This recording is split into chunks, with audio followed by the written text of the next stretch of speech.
M Kumar mathematics classes, class 11 lecture 3।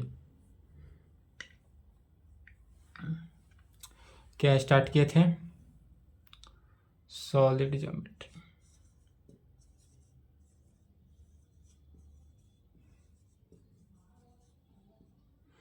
Solid geometry कहें या इसी का नाम होता है 3 dimensional.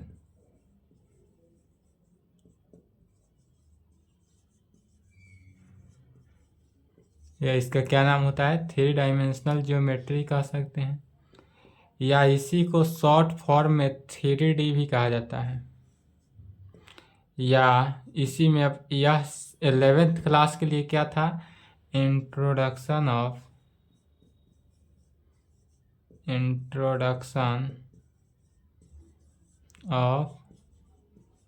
3 dimension. Introduction of 3 dimension, यह 11th में सिर्फ यही है, इंट्रोडक्शन देना था। चलिए, इंट्रोडक्शन में जितना लिखे वहाँ तक तो कंप्लीट होगा। आज लिखेंगे फार्मूला एंड रिजल्ट्स।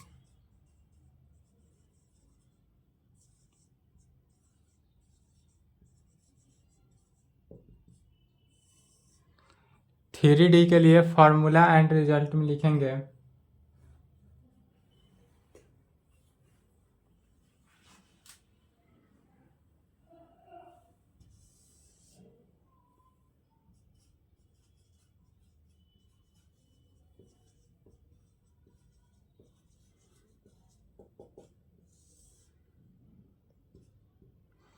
पहला नंबर,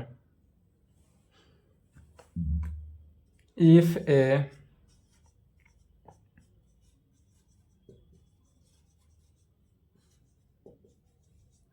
क्या करते हैं, यदि एक स्ट्रेट लाइन को ले ले, ऐसा स्ट्रेट लाइन जिसका angle alpha beta gamma, x axis पे उसका एंगल कितना हो अल्फा, वाई एक्सिस पे बीटा एंड जेड एक्सिस पे गामा एंगल हो, अल्फा बीटा गामा एंगल से बनाता हो, कहाँ पे? तो विथ एक्स बनाता हो, तब उस कंडीशन में यह जो वैल्यू होगा डायरेक्शन कोसाइन, तब जो डायरेक्शन कोसाइन का एंगल होता है वह cos alpha, cos beta and cos gamma होता है। और इसी को क्या कहा जाता है? Direction cosine of a line and are denoted by, और इसी को LMN से डिनोट किया जाता है। या हम स्ट्रेट लाइन में जब बताए थे, स्ट्रेट लाइन पढ़ाए थे, तो उसमें भी स्ट्रेट लाइन में भी डायरेक्शन कोसाइन पढ़ाए थे। तो डायरेक्शन कोसाइन पढ़ाए थे कितना?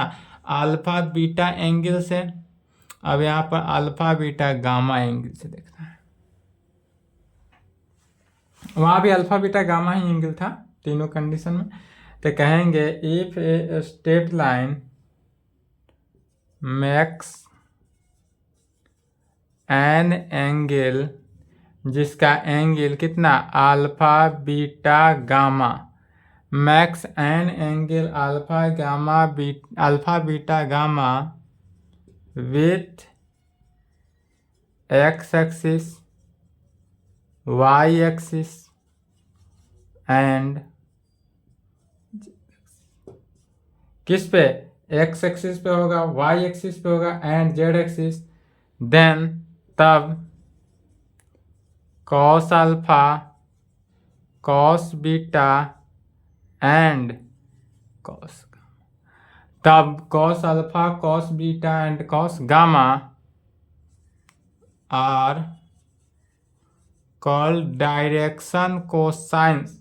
यह जो होगा इसी को कहते हैं डायरेक्शन कोसाइंस। एस लगा दिए तो कोसाइंस हो गया, नहीं तो डायरेक्शन कोसाइन होगा। तो यह डायरेक्शन कोसाइंस किसका? तो ऑफ ए लाइन, यह जो है ऑफ ए लाइन, यह जो हमारे पास लाइन है उस लाइन का डायरेक्शन कोसाइन है। यह किस लाइन का डायरेक्शन कोसाइन है? तो जो स्ट्रेट लाइन है, जो x axis, y axis, z axis, alpha beta gamma angle से लेकर चला गया, इसी लाइन का डायरेक्शन कोसाइन यदि पूछा जाए तो कितना? Cos alpha, cos beta and cos gamma, cos alpha, cos beta and cos gamma. And are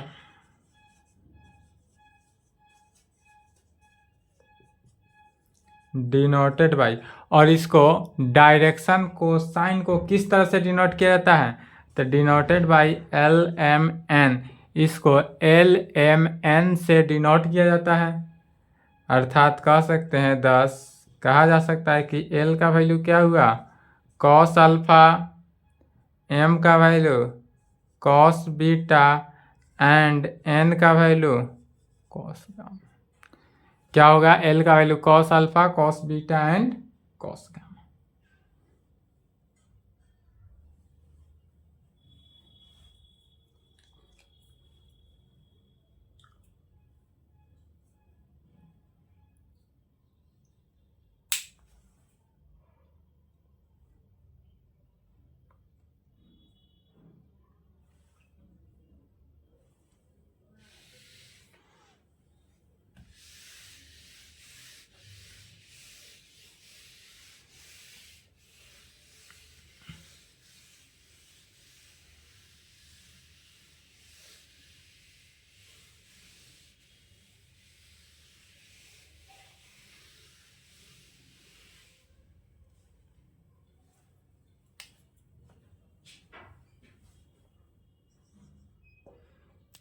दूसरा नंबर रिजल्ट में लिखेंगे इफ यदि L का वैल्यू हमारे पास कितना कॉस अल्फा, M का value cos beta and N का वैल्यू कॉस गामा हो। क्या हो, L cos alpha, M cos beta and N जो है वह कॉस गामा हो, are the direction cosines of a line. यह जो है डायरेक्शन कोसाइंस ऑफ किसका है, तो लाइन का है। इतना इफ इतना are the direction, short form में लिखेंगे direction cosines of a line, then यदि यह डायरेक्शन कोसाइन हो लाइन का, इस स्ट्रेट लाइन का, लाइन कहने का मीनिंग क्या हुआ स्ट्रेट लाइन, यदि यह स्ट्रेट लाइन का डायरेक्शन कोसाइंस हो तब देन उस कंडीशन में क्या कहा जा सकता है, L square plus M square plus N square is equal to 1 होता है। यह 2D जब पढ़ा रहे थे कोऑर्डिनेट में, वहाँ पर इसको प्रूफ भी किया गया था। कोऑर्डिनेट में प्रूफ किए थे कि जब डायरेक्शन कोसाइंस हो तो L square plus M square plus N square का वैल्यू कितना 1 के इक्वल, जहाँ L का वैल्यू कॉस अल्फा है, अर्थात कहने का मीनिंग हुआ cos square alpha plus cos square beta plus cos square gamma का जो वैल्यू होगा वह किसके इक्वल 1। यह रिजल्ट प्रूफ किया गया था 2D में।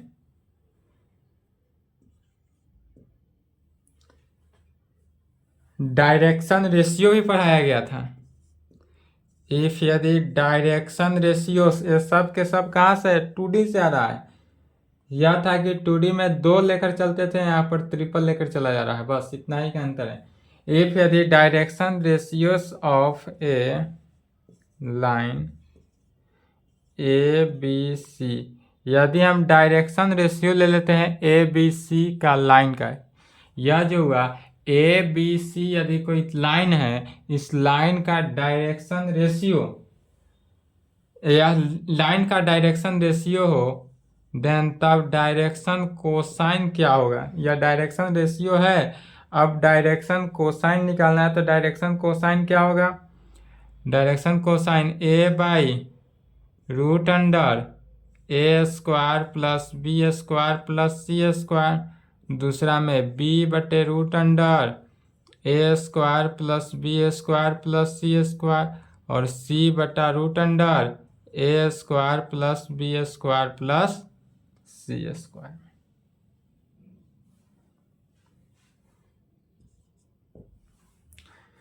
नेक्स्ट रिजल्ट लिखेंगे एंगल बिटवीन, यदि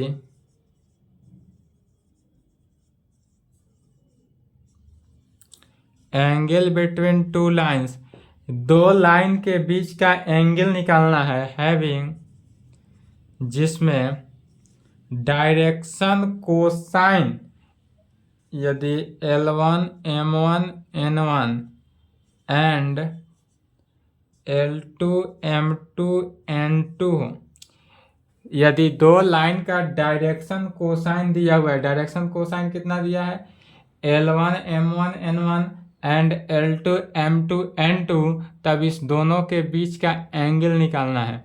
तो एंगल निकालने का क्या फॉर्मूला होता है, cos theta is equal to L1 L2 plus M1 M2 plus N1 N2। इसी फॉर्मूला को क्या करना है, अप्लाई कर देना है।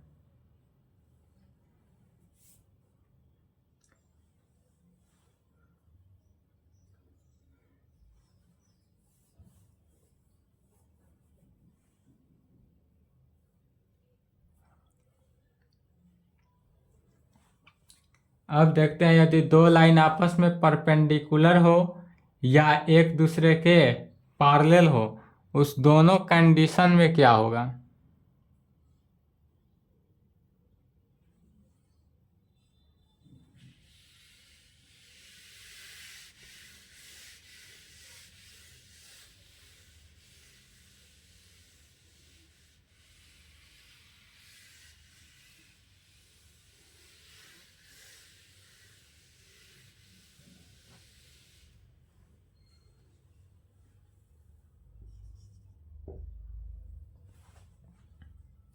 यदि टू लाइन्स हो, टू लाइन्स हैविंग जिसका डायरेक्शन कोसाइंस, दो लाइन है जिसका डायरेक्शन कोसाइन कितना दे देते हैं दोनों लाइन का, तो L1 M1 N1 and L2 M2 N2।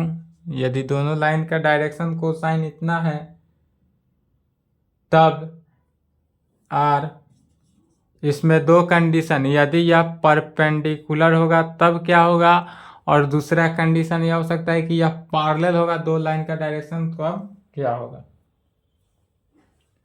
पहला में लिखेंगे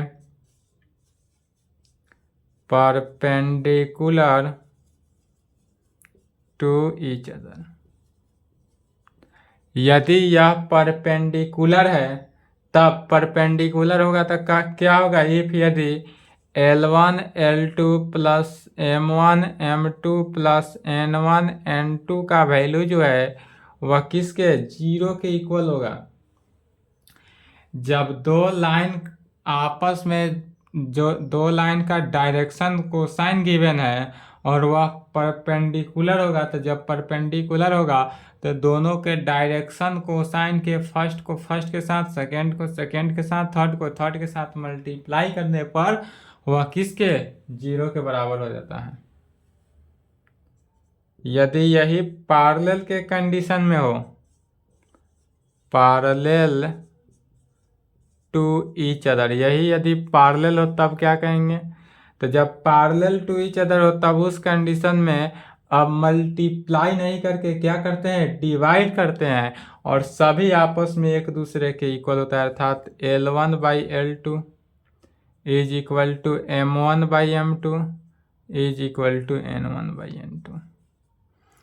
जब पैरेलल हो तो पैरेलल के कंडीशन में क्या कहते हैं, L1 by L2 is equal to M1 by M2 is equal to N1 by N2 का condition.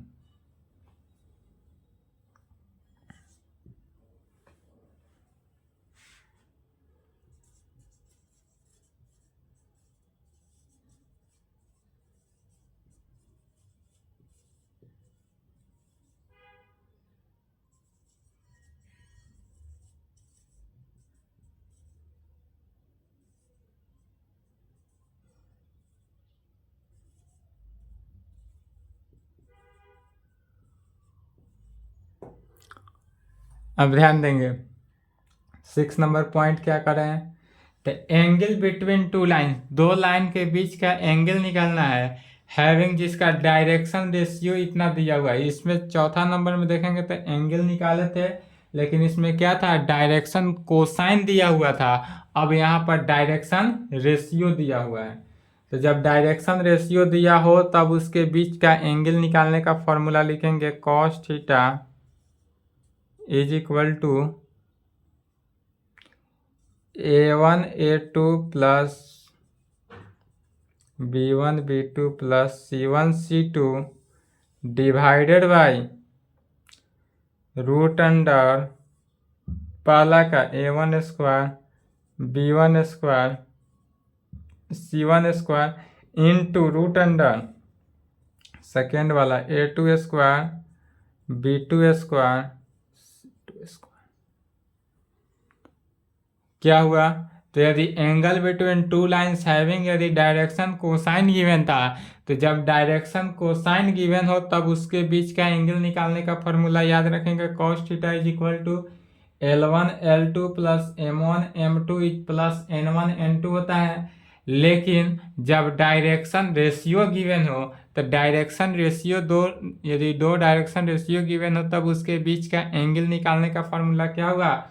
cos theta is equal to A1 A2 plus B1 B2 plus C1 C2 divided by root under A1 square plus B1 square plus C1 square into root under A2 square plus B2 square plus C2 square. इस formula को apply करना है। यदि दो point से कोई line जो है आपस में ज्वाइन करता हो तब उसका डायरेक्शन कोसाइन और डायरेक्शन रेशियो क्या होगा?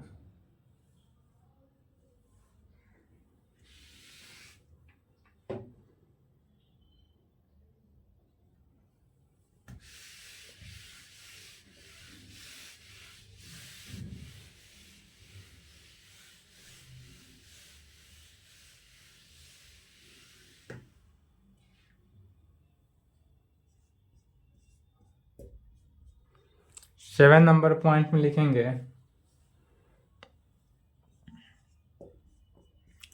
Direction cosine of a line joining two points.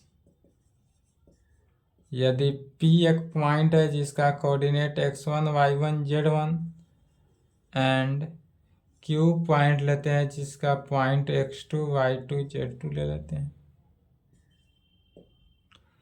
Direction cosine of a line joining, direction cosine निकालना है, उस लाइन का निकालना है जिस दो पॉइंट जो है, जो कि दो लाइन है आपस में, दो लाइन एक दूसरे पर क्या कर रहा है? कट कर रहा है। तो दो पॉइंट दिया हुआ है, लाइन का पॉइंट दिया हुआ है, तो लाइन का पॉइंट कितना? x1 y1 z1 and x2 y2 z2 दिया हुआ है, दोनों के दोनों पॉइंट। तब क्या होगा? x2 माइनस x1, ध्यान देंगे x2 से क्या करना है? x1 को घटाना है और PQ से डिवाइड कर देना है, मैंने PQ, P से Q का जो डिस्टेंस निकालेंगे, PQ कहने का मीनिंग क्या हुआ? P से Q का डिस्टेंस निकालना है और उस PQ के डिस्टेंस को डिवाइड कर देना है x2 माइनस x1 में, तो डायरेक्शन कोसाइन हुआ। y2 minus y1 divided by PQ, Z2 minus Z1 divided by PQ। And इसका डायरेक्शन यदि रेशियो निकालना हो, एंड डायरेक्शन रेशियो, जब इसका डायरेक्शन रेशियो निकालना हो तो डायरेक्शन रेशियो कैसे निकालेंगे? तो डायरेक्शन रेशियो के लिए जो वैल्यू आएगा डायरेक्शन कोसाइन, इसमें PQ को हटा देते हैं, अर्थात x2 minus x1 y2 minus y1 z2 minus z1।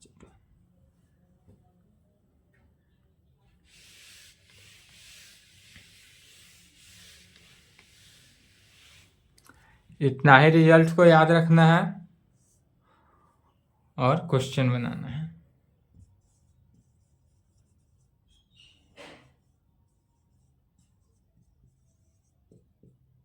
Problem on 3D।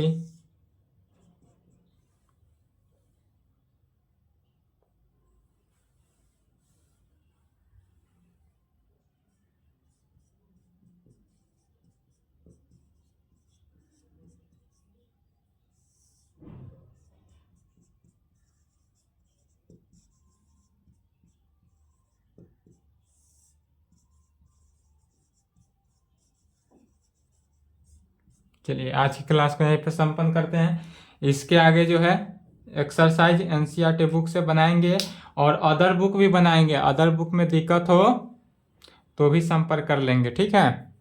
Other book plus हम तो एनसीईआरटी बनाएंगे ही, आप अदर बुक अवश्य बनाएं। और अदर बुक यदि कोई डाउट हो, दिक्कत हो, कन्फ्यूजन हो तो बेझिझक इस नंबर से क्या करेंगे, संपर्क कर लेंगे, ठीक है। यहाँ तक कंप्लीट करें।